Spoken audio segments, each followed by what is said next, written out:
কি দেখলাম আজকে তোমার জগতের ঈশ্বর তুমি, তোমার যে তা আমরা কোনদিন চিন্তা করতাম না। তোমার মুখমণ্ডল দেখে আমার খুব মনে দুঃখিত। মুখচন্দ্র হইল বলি ক্ষমা করো ক্ষীণে চাই মম অপরাধ, আর ক্ষুধা ধারে খগন খণ্ড কর বাজ, ক্ষুরদার হয়ে মোরে খণ্ডে সর্বজন, আর ক্ষীণ দেখি থাকার যে করো তুমি বিনা বাদে নাই পাই প্রাণ, নাই পাই ত্রাণ, কৃপা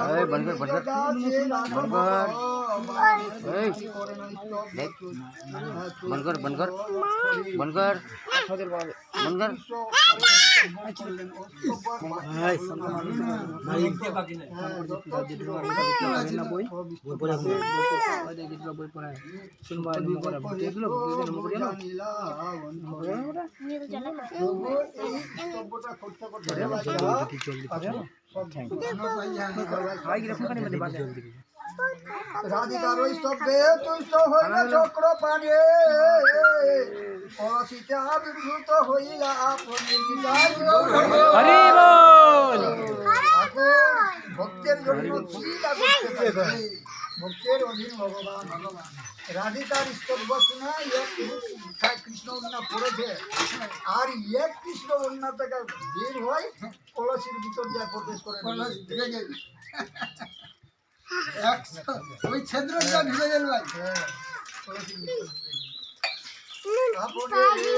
তোদের রাধা মোহন জলেতে না নিল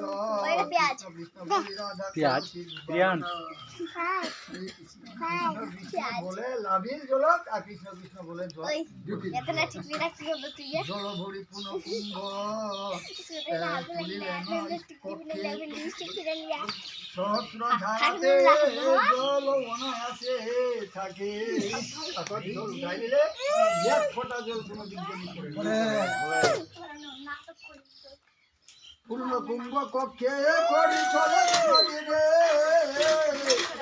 বদন করে ডাকে যোগেন্দ্র গামিনে জ্বলিয়া দক্ষিণ হস্ত বলে বধ মুখে, বৈদ্যর নিকটে কুম্ভ রাখেন কচুকে, চৌদিকে মহাশব্দ ধন্য ধন্য হইল।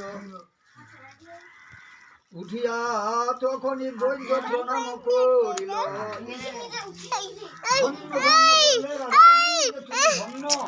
আর বৈদ্য উঠে প্রণাম করলে রাধারানী যে তুমি একটা ধন্য সত্যি জগতের সত্যি, আর এই জগতে কেউ নাই। তো কৃষ্ণই হল বৈদ্য, আর ওই কৃষ্ণ বেশ প্রণাম করে রাধারানী দেখেন না লীলা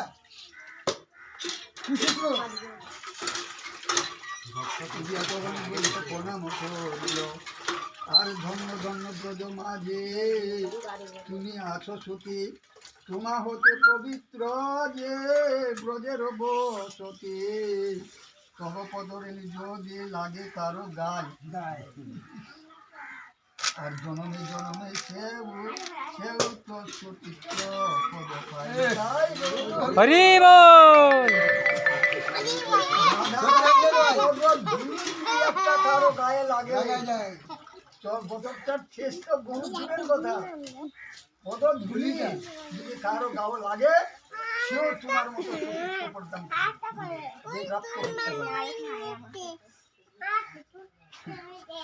জটিলা কটিলা প্রতি বলে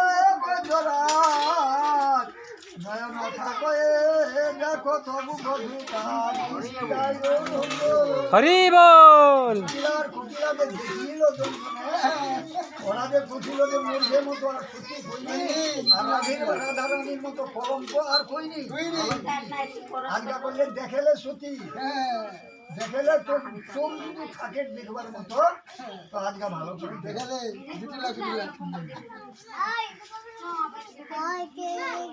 নিজ ছিদ্র না জানি পর ছিদ্র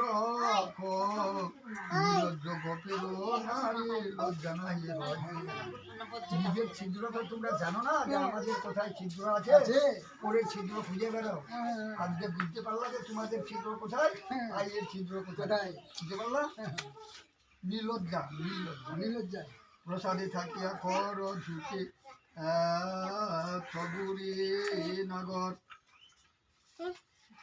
গোপকুলে দিতে নাই তোমার তোলন তবে বৈদ্যরাজ লয় কলসির জল আর কৃষ্ণ অঙ্গে সিঞ্চন যে করিলা সকল সহস্র ধারার জলে করাইল স্নান আর সমস্তে যে উঠিলেন দেবনারায়ণ হরি বল।